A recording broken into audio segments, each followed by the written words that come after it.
알게 하였음이라. 아멘.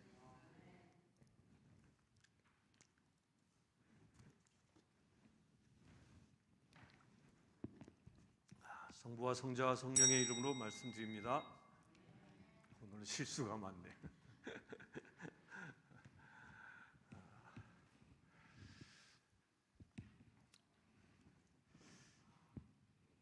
눈이 수북이 쌓인 어느 겨울날이었습니다.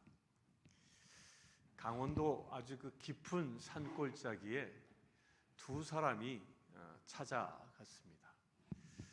한 분은 나이가 지극한 백인 미국 사람이었고, 한 사람은 젊은 한국 청년이었습니다. 눈 속을 이렇게 빠져나가면서 한참 골짜기를 더듬어 들어간 두 사람이 마침내 한 무덤 앞에 도달합니다. 그리고 이 미국 백인은 그 젊은이에게 이렇게 얘기합니다. 이곳이 내 어머니가 묻힌 무덤이다 라고 소개합니다. 그리고 그 나이 많은 미국인이 또 청년에게 지난 6.25 전쟁 때 일어났던 일을 회상하면서 말을 전합니다. 한 미군 병사가 강원도 깊은 이 산골짜기에서 후퇴하고 있었는데 아주 이상한 소리가 들려왔단다. 가만히 들어보니 아기의 울음소리였단다. 울음소리를 따라가 봤더니 그 소리는 눈구덩이에서 들려오고 있었단다. 그래서 그 미군 병사는 아이를 눈에서 꺼내기 위하여 눈을 해치우다가 아주 소스라치게 놀랐단다. 놀란 이유는 거기에 아이가 있었고, 또 하나의 이유는 그 흰 눈 속에 파묻혀 있는 어머니가, 그 아이의 어머니가 옷 하나 걸치지 않고 알몸으로 그 아이를 안고 있었기 때문이다. 아마도 피난을 가던 한 어머니가 깊은 산골짜기에 갇히게 되자 자기 갓난 아이를 살리기 위해서 자기가 입고 있었던 옷을 다 벗어 아이를 둘둘둘 감싸고, 또한 자신은 허리를 굽혀서 그 아이를 끌어안고 얼어 죽어 있었던 것이었단다. 그 모습에 감동한 이 미군 병사는 이 언 땅을 해치고 그 어머니를 땅에 묻고 무덤을 만들고, 그리고 그 어머니 품에서 울고 있었던 갓난 아이를 데려다가 자신의 아들로 키웠단다. 그 갓난 아이가 바로 너란다. 이 이야기를 들은 청년은 눈이 수북이 쌓인 그 무덤 앞에 무릎을 꿇었습니다. 뜨거운 눈물이 볼을 타고 흘러내렸고 무릎 아래 눈을 녹이기 시작했습니다. 한참 만에 청년은 그 자리에서 일어났습니다. 그러더니 자신이 입고 있던 옷을 하나씩 벗기 시작합니다. 마침내 그는 알몸이 되었고, 청년은 그 무덤 위에 쌓인 눈을 두 손으로 치워내고, 그런 뒤 그 청년은 자기가 벗은 옷을 어머니 무덤 위에 덮기 시작했습니다.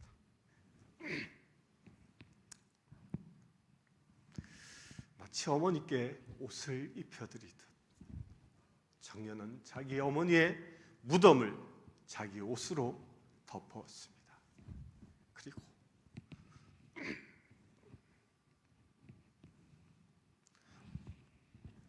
무덤 위에 쓰러져 통곡합니다.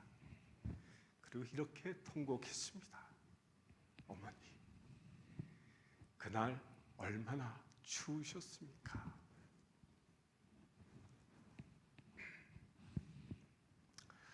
오늘은 어머니의 날입니다. 아마도 세상 모든 어머니의 사랑은 이 갓난 아이를 품고 죽어간 어머니와 같을 것입니다. 여기 어머니 되신 모든 분들은 만약에 그 상황과 같은, 그 무덤에 묻힌 어머니와 같은 똑같은 상황을 만난다면 아마도 여러분들은 그렇게 하셨을 것입니다. 왜냐하면 사람이 할 수 있는 최고의 사랑이 바로 어머니의 사랑이기 때문입니다. 주님께서도 우리를 살리기 위해서 그분이 가진 모든 것을 우리를 위해 내어 놓으셨습니다. 오늘 본문은 물 한 방울, 아니 피 한 방울까지도 모두 주시는 예수님의 사랑이 무엇인지에 대하여 말씀합니다.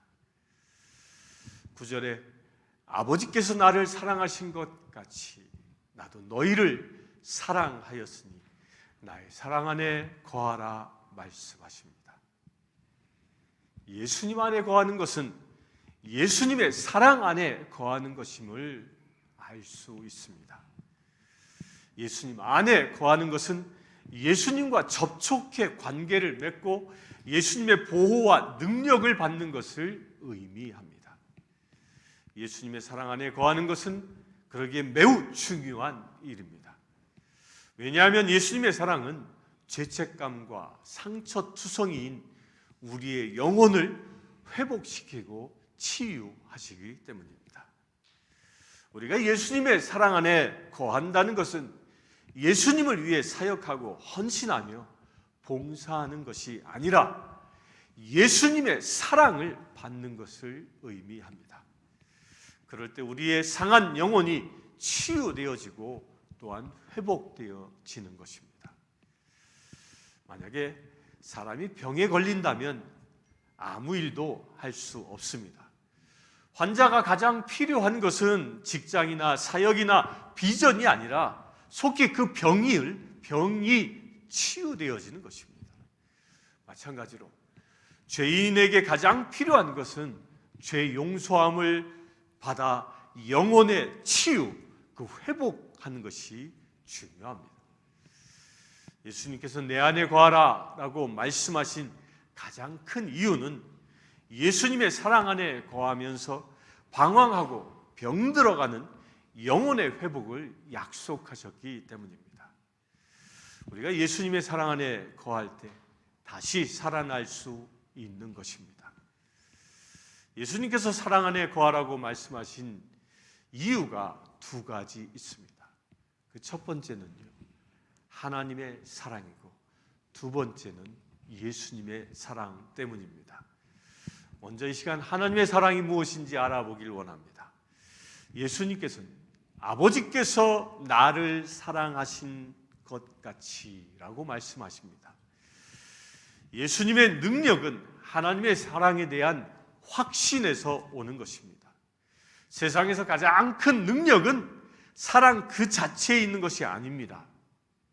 내가 누구로부터 사랑받고 있다라는 확신에서 그 사랑의 능력이 나타납니다. 이것이 서로 간의 믿음에 근거한 것입니다. 하나님은 사랑이십니다. 하지만 그런 말로서 우리의 삶의 변화를 일으킬 수 있는 것은 아닙니다. 하나님께서 사랑해 주신다는 그 믿음 때문에 우리가 위기나 고난에서 탈출할 수 있는 것입니다. 예수님께서 우리를 사랑하신 것은 하나님 아버지의 사랑을 그 예수님이 확신한 데서 출발한 겁니다. 오늘 우리는 하나님께서 사랑해 주신다는 이 사실을 굳게 믿으시길 바랍니다. 그 사랑이 어느 정도인가 하면 독생자이신 예수님은 그 아들을 십자가에 내어주셔서 우리를 구원에 이르게 하시기까지 사랑하십니다. 하나님께서 예수님을 사랑하신 그 동질의 사랑을 또한 우리에게 주셨습니다. 그 사랑은 불가분의 관계이고 절대 깨질 수 없는, 또한 절대 결코 변할 수 없는 절대적인 사랑입니다. 예수님께서 아버지의 지극하신 사랑을 입고 또한 십자가를 질 수 있었음을 우리는 기억해야 합니다. 주님의 사랑만 확신한다면 십자가도 질 수 있고요, 무슨 일이든 감당할 수 있는 것입니다. 우리가 헌신하지 못하고 행동하지 못하는 그 이유는 주님의 사랑에 대한 확신이 없기 때문입니다. 사랑하는 성도 여러분, 남편의 사랑을 확신하는 부인은 어떤 위기와 고난도 남편과 함께 이겨냅니다. 이것을 믿습니까? 믿습니까? 오늘 남편을 보고 옆에 계신 남편한테 이렇게 얘기합시다. 당신의 사랑을 확신합니다. 시작.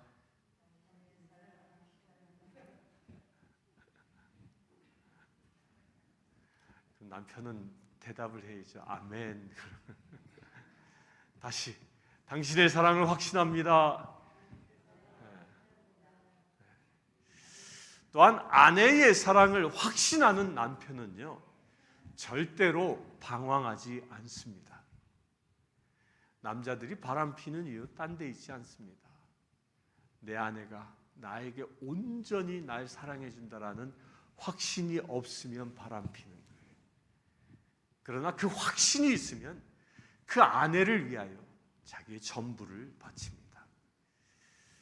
우리 남편 되는 분들은 아내를 바라보며 이렇게 얘기합시다. 당신의 사랑을 확신합니다. 시작. 남편이 아내에게 하라니까. 다시 한번 얘기합시다. 당신만을 사랑합니다. 시작. 그처럼 하나님이 여러분을 사랑한다는 그 사실을 여러분들 또한 확신하시기를 축원합니다. 이어서 예수님의 사랑에 대하여 설명을 드리면요, 예수님께서 당신의 사랑 안에 거하라고 말씀하십니다. 하나님 아버지께서 예수님을 사랑하신 것처럼 예수님께서도 우리를 사랑하신다고 말씀하십니다. 예수님께서 우리를 향해 눈에 넣어도 아프지 않고 가슴에 품어도 만족하지 못할 만큼 크고 넓은 사랑을 우리에게 주십니다. 그리고 그런 사랑 안에 거할 것을 우리에게 지금 말씀하고 계십니다. 예수님의 사랑은 변함이 없고 확실하며 또한 영원합니다. 그 사랑은 치유와 회복의 능력이 있습니다. 예수님께서 그 사랑 안에 들어와 거하라고 지금 여러분들을 초청하고 계십니다. 우리가 어떤 인생을 살든 어떤 죄를 짓든 상관없이 모든 것을 치유하고 회복시킬 것이라고 지금 예수님은 말씀하고 계십니다. 오늘 본문 10절에 보면 내가 아버지의 계명을 지켜 그의 사랑 안에 거하는 것 같이 너희도 내 계명을 지키면 내 사랑 안에 거하리라고 말씀하십니다. 예수님 안에 거한다는 것은 곧 예수님 사랑 안에 거한다는 뜻입니다. 그리고 예수님의 사랑 안에 거한다는 것은 곧 예수님의 계명을 지킨다라는 것입니다.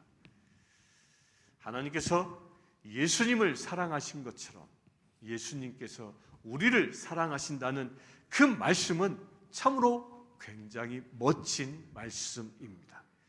그렇다면 과연 그 사랑의 실체는 무엇이겠습니까? 바로 예수님의 계명을 지키는 것입니다. 주님의 말씀을 따르는 것이 사랑이고 주님의 말씀을 지키는 것이 사랑이며 또한 주님의 말씀대로 생각하는 것이 사랑입니다. 따라서 사랑은 감정이나 의지가 아니라 예수님의 말씀인 것입니다. 감정이나 의지로 생긴 사랑을 보고 에로스라고 얘기합니다. 그러나 예수님의 말씀에 근거한 사랑을 보고 아가페라고 말하는 것입니다. 예수님 안에 거한다는 말은 예수님의 사랑 안에 거한다는 말이고 예수님의 사랑 안에 거한다는 말은 예수님의 말씀 안에 거한다는 것입니다. 이것이 아가페입니다. 이 하나님의 말씀이 내 안에 있으면 하나님께서 내 안에 계시는 것입니다. 말씀을 사모하시길 축원합니다. 예수님의 말씀이 내 안에 살아있으면 그 예수님께서 내 안에 살아있는 것이고, 예수님의 말씀이 거꾸로 내 안에 죽어 있으면 그 예수님께서 내 안에 죽어 있다는 말입니다. 이것 이상으로 하나님께서 내 안에서 나타나는 하나님의 그 증거는 없습니다. 사랑하는 성도 여러분, 내 안에 거하라, 내 사랑 안에 거하라, 내 계명을 지키라고 지금 여러분들에게 말씀하고, 또한 이 모든 것은 같은 뜻임을 믿으시길 바랍니다. 예수님 안에서 우리 모두 아가페의 사랑 가운데 있으시기를 축원합니다. 또한 11절에 보면 내가 이것을 너희에게 이름은 내 이름이 너희 안에 있어 너희 기쁨을 충만하게 함이라고 말씀하십니다. 예수님 안에, 곧 예수님의 사랑 안에, 예수님의 계명 안에 거하는 사람은 하나님의 상급과 축복을 받는다라는 말씀입니다. 바로 기쁨을 충만하게 누리는 것입니다. 말씀에 거하는 상급이 무엇이라고요? 기쁨입니다. 세상에 없는 참 기쁨을 얻게 되는 것입니다. 그 기쁨은 단순히 외형적인 것이 아니라 이 내면적인 것이며, 또한 물질적인 것이 아니라 영적인 것입니다. 저는 성도님들의 얼굴이 이 주님의 기쁨으로 충만하기를 축원합니다. 우리 옆 사람을 보고 인사합시다. 예수님 때문에 기뻐합니다. 시작. 그 기쁨으로 충만하길 바랍니다. 귀신이요, 그 주님의 기쁨으로 충만한 사람의 그 성도님들의 얼굴을 보면 오려고 하다가도, 유혹하려고 하다가도 멀리 도망가 버리고 마는 것입니다. 그런 일들이 여러분들을 통하여 일어나길 바랍니다. 주님의 기쁨이 충만한 얼굴엔 귀신이나 불안함이 들어올 수 없습니다. 좋은 일이 있으면 우린 보통 표정 관리하기가 어렵습니다. 입이 실룩거리고 그런 사람들이 대부분입니다. 얼굴이 환해집니다. 넘쳐나는 기쁨을 감출 수 없기에 그 언어, 표정, 눈동자, 그 얼굴로 그 모든 기쁨들을 표현하고, 그로 인해서 사람들로 하여금 그 기뻐하는 사람 때문에 사람들로 하여금 사랑을 받게 되어집니다. 외로움은요, 엄밀히 얘기하면 자기 스스로 만드는 겁니다. 자신을 찾아오는 사람들을 거절하고 신경질 내고 욕하고 소리 지르는데 곁에 머물러 있으려고 하는 사람은 세상에 아무도 없습니다. 그러나 예수님 안에 거하는 사람에게 참 기쁨이 주어지기에, 그 예수님의 사랑 안에 거하는 사람에게 진정한 기쁨이 있기에, 예수님의 계명을 지키는 사람에게 그 넘치는 기쁨이 있기에 사람들은 우리를 보고 기뻐하는 것입니다. 그런 일이 여러분들에게 일어나길 바랍니다. 그 기쁨은 세상이 주는 것이 아니고 하나님 아버지께서 주시는 영원한 것입니다. 기쁨은 배가 고파도, 감옥에 들어가도, 병이 들어도, 모함과 배신을 당해도, 죽음을 맞아도 항상 쏟아내는 하나님의 선물인 것입니다. 그렇게 될 수 있게 되길 축원합니다. 여러분들이 임종의 현장에 고통 속에 일그러져가는 얼굴로 임종을 맞이하는 게 아니라 주님을 바라보는 기쁨의 얼굴로 임종을 맞이할 수 있게 되길 바랍니다. 그것은 지금부터 시작되어지는 겁니다. 여러분들이 영으로 기뻐하면 여러분들이 사는 순간순간, 아니 주님의 나라에 들어가는 그 순간까지 기뻐할 수 있게 되어지는 것입니다. 그 기쁨을 얻게 되길 축원합니다. 저는 주님께서 주시는 기쁨으로 인하여 여기 계신 성도님들 모두가 다 웃고 웃어서 그 얼굴이 스마일 되어지는 작은 눈 되어지기를 소원합니다. 우리에게 기쁨이 있을 때 우리의 모든 세포가 살아납니다. 긴장하면요, 여자들은 이 화장빨도 먹지 않습니다. 그러나 기쁨이 넘쳐나면 말도 부드러워지고 눈빛마저 다정해지는 것입니다. 우리 옆 사람을 바라보면서 이렇게 고백합시다. 당신은 나의 기쁨입니다. 시작. 눈을 바라보면서 당신은 나의 기쁨입니다. 시작. 우리가 기쁨 안에 있을 때는 어떤 죄도 용서할 수 있고요, 우리가 기쁨 안에 있으면 어떤 실수도 회복되어지는 것입니다. 어떤 사람은 자신에 대하여 절대 용서하지 않고 아주 엄격하게 율법적으로 다루는 성향을 가진 사람도 있습니다. 그런데 엄밀하게 얘기하면요, 이런 사람들은 참으로 불행합니다.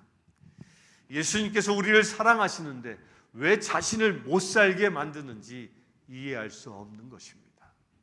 그런 사람들은 고독이나 불안을 자초합니다. 사랑하는 성도 여러분, 기쁨으로 충만하시길 축원합니다.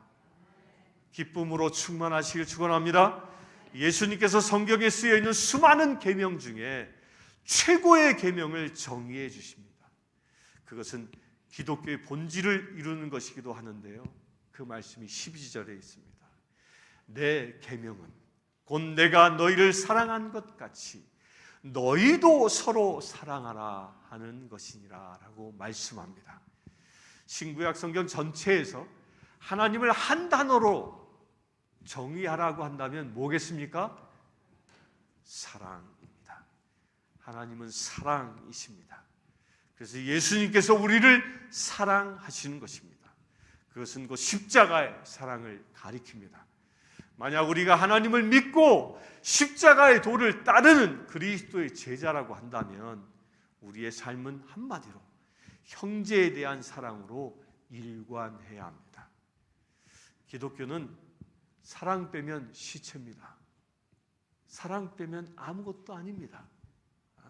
이건 기독교뿐만 아니라 기독교인인 여러분들도 마찬가지입니다.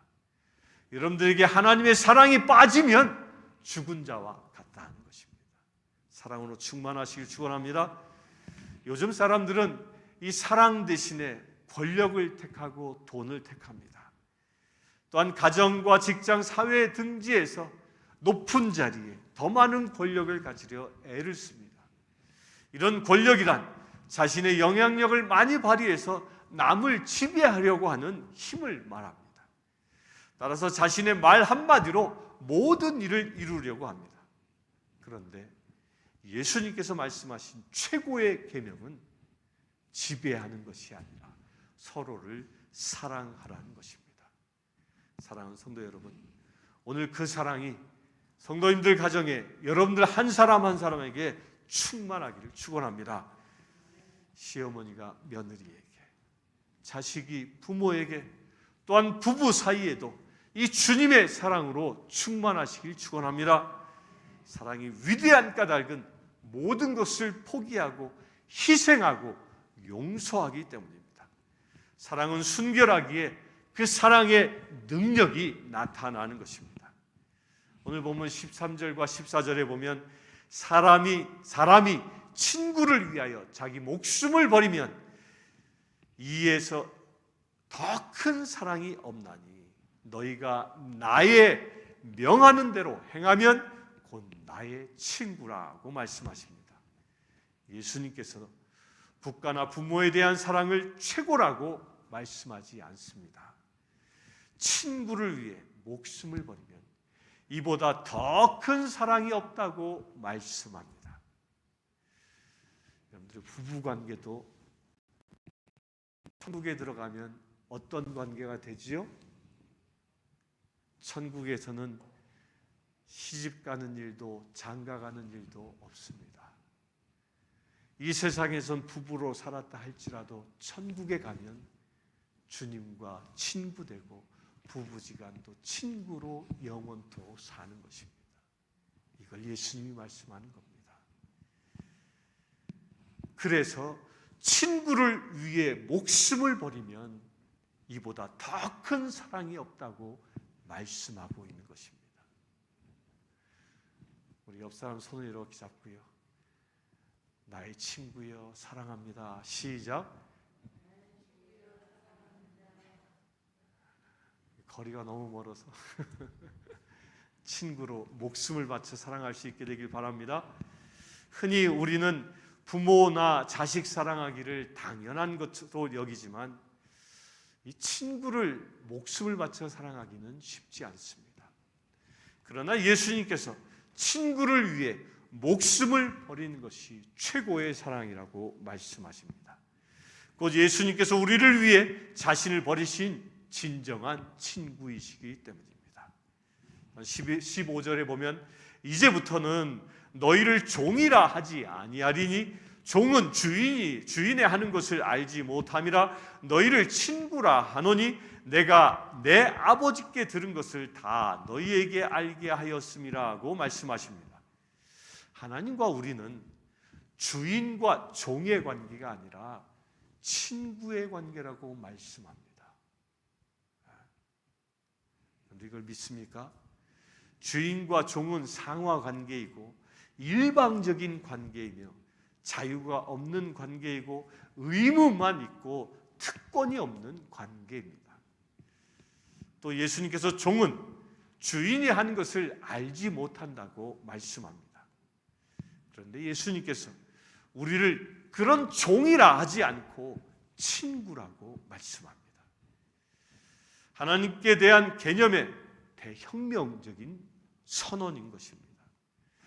우리는 사람과 친구 관계를 이룰 수 있지만 절대 신과 친구 관계를 이룰 수 있다고는 감히 생각지 않습니다.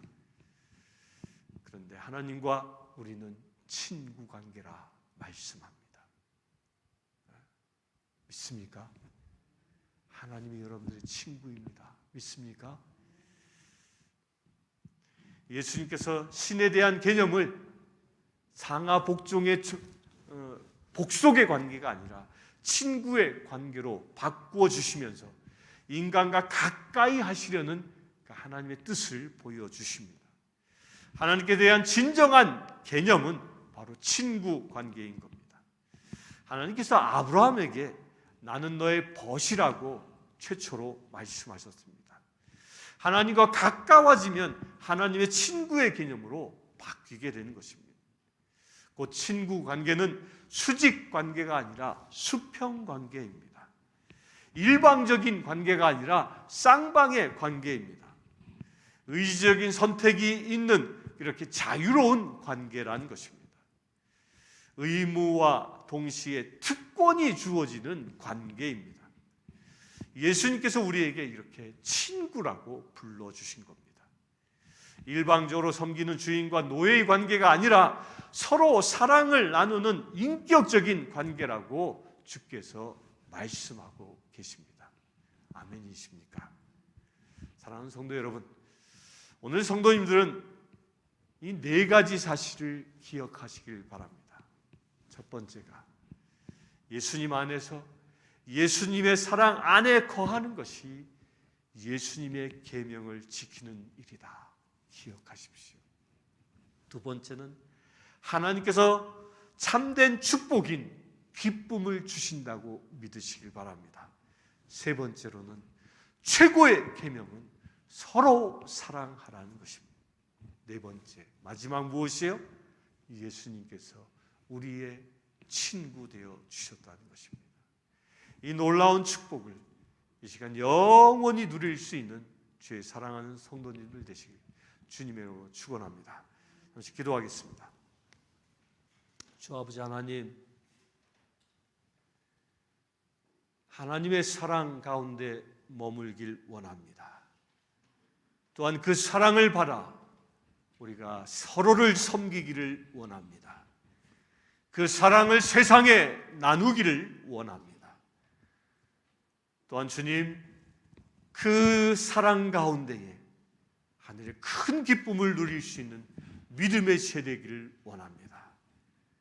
또한 주께서 우리를 당신의 친구 삼아 주셨사오니 주님과 늘 동행하는 거룩한 행보가 날마다 이루어지기를 원합니다. 우리의 행보 가운데 주님의 영광만 나타나 주시옵소서. 우리 주 예수 그리스도의 이름으로 기도드리옵나이다. 아멘. 이 시간 찬송가 1장 찬양하시면서 준비하신